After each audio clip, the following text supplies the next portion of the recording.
Yeah. Hey, it's Carmine from CheerSounds. I wanted to go over an 8CountMixer feature that we just put out. It's favorites. And although that sounds like something that's like, oh my gosh, favorites are everywhere, whatever, it's not. I'm going to show you how it changes the workflow, makes it faster, and it's more in line with what we do for custom music. Joining me off camera is Edward. He's smart, and he'll probably throw in some peanut gallery comments. Or keep his mouth shut. Or keep his mouth shut, he says. We'll see. See how this plays out. So, on my screen, I have a blank 8CountMixer project, and I have a bunch of favorites that I have previously favorited. Favorites are unique to your account, not per mix. So if you favorite these are just my favorite songs, they will be available on any mix you're working on. Let's just go through quickly how it works, and then we'll build something out of it. So when you're looking through any category, music, sound effects, voiceovers, all of the clips will have this little invisible heart that once you hover over it, that heart shows up. And when you click the heart, it just fills in them, a little heart. Hey, that's my favorite. But the way to really access them is later to hit the favorites filter, which will only show you your favorited items from that category. So the way that we would recommend this to be used, primarily in the music or voiceovers category, is to scroll through and preview some stuff. And as you do, when you like something, hit the favorite button. You can hit it on the album cover itself, which will favorite the version that you hear when you preview the album cover. Or you can favorite any of the individual remixes. And when you do that, it will illuminate the favorite on the album cover itself.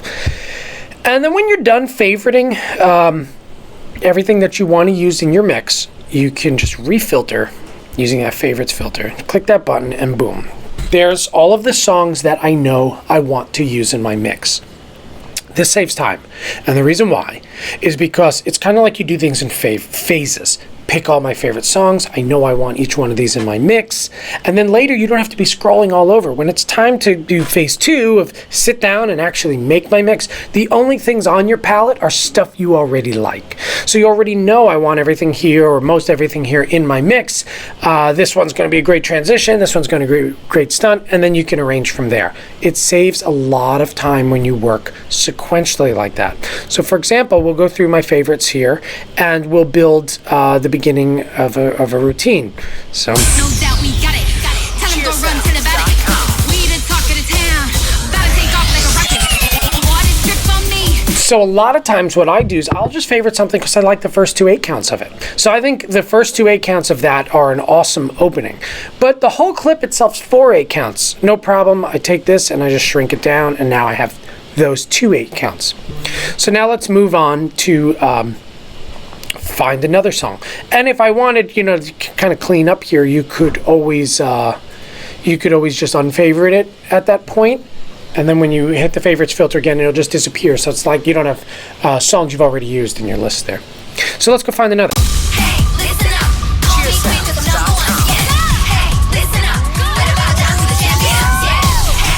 Same idea. A lot of times, honestly, I favorite stuff just because I like 2 8 counts of it. They make great transitions. They make great endings to sections. So this girls one that I have favorited, I favorite a bunch of versions in there, actually. I liked a lot of stuff from that. We just wanna have fun when the waves all done kicking up our speakers. I like that song. I'm going to use that for my hypothetical stunt section here. If you do like to mark up your 8-count sheet and actually label stuff as stunts, just go ahead and you can do that with these section names. Just drag that on and say, hey, look, these 4 8-counts are my stunts. And it's all it is a guide for you to know that that section of your 8-count sheet are for the stunt section. It doesn't affect your music in any way, putting that stunts thing there. It's just organizational. Cool, let's go back to my music, back to my favorites. We just used girls. Oh, you're mad. And this was my favorite version.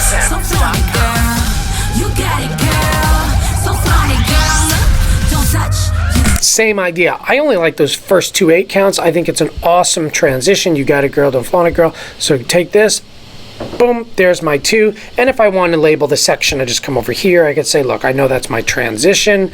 Drop it in. 2 8 counts long, and there we go. So it's easy to see when I look at my 8 count sheet now. I've got 2 8 counts of, let's call it an opening. So just put this here and pull it down. I've got 2 8 counts of an opening, and then 4 8 counts of stunts, 2 8 counts of transition. Let's just hit play on this whole thing. Preview your mix. It'll start right from the top and play all the way down. CheerSounds.com. Tell him go run to the batter. We the talk of the town. CheerSounds.com. We just wanna have fun when the we're so done kicking off our speakers. But have a good time saying our whole life going out on speakers. No fake or real. Everything we do, yeah, we do it in here. Taking care of our business deals. Stealing them hearts, yeah, we giving them pills. CheerSounds.com. So flaunt it, girl. You got it, girl. So flaunt it, girl. So cool. That's the first 9 8 counts of the mix. And you could see I confidently was able to say, I love this song. Where do I want to fit it? Opening. I love this song. Where do I want it? My opening stunt. Where do I want this next one? Transition. It made it easy for me to just start building a mix. And now in my head, all I can think about is, okay, my choreography, I have to put my sound effects in. So let's go and apply favorites to sound effects and see how that could also be helpful. We have, for example, a lot of twist sounds, and that's on purpose. They all kind of, I don't want to say mean something different, but they're suitable at different times. For example, that to me says full or double full. Why? Because it's this really aggressive, it's aggressive. It's got a nice twist to it. What about this one though? Oops, sorry. This one.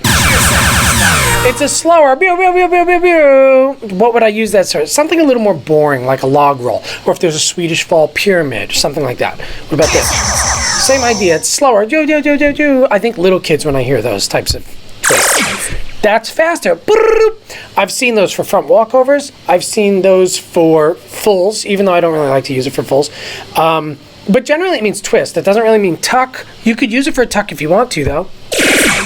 Same idea. That one I use all the time for rolls, like when you roll across the floor. So anyway, there's lots of twists here, but I'm not going to use 14 different types of twists in my mix. So what I could do is just say, you know what? I love the double full one here, and I love that one for usually in pyramids when they fly over. I'll use something like pew pew pew. It's kind of slower because it's slow movement. And then this one. Those are my 3 I love. And so later when I'm working on it, I don't want to scroll up and down and look at all these different things. I can just filter, and there are my favorite sound effects. It's the same idea. I'm going through my mix, and anywhere that there's a twist in my choreography, I can grab one of my 3 favorites and just throw it in. On sound effects, it's not the, it helps you a little bit with speed, but where it's really going to help you with speed is on your voiceovers. If you're going through our catalog saying your theme is about fire, and you'd search fire, there's tons of voiceovers in here about fire. You're going to pretty much forget which ones you like.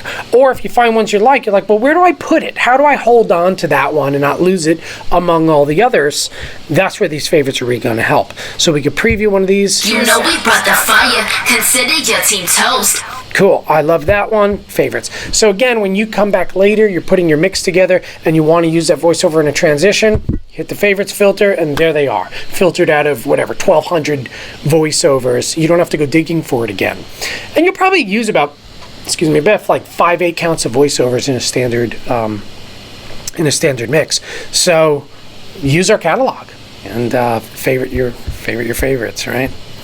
So that's kind of my intro of here's Edward's new feature of favorites. Here's how I use it to move faster, and it's pretty much what we do in custom as well. We pick our songs first. We already have our palette of sounds that we're going to use, and when we sit down, the only elements we're looking at, is the songs we're going to use, the voiceovers we're going to use, and then we start building. If you follow that same premise, you'll get your mix done even faster, and pretty much guarantees you're going to like what you make. So if you have any questions, write them in the comments. We'll be sure to answer them. And aside from that, thanks for joining me. My name's Carmine from CheerSounds, and have fun on 8CountMixer. Is it over?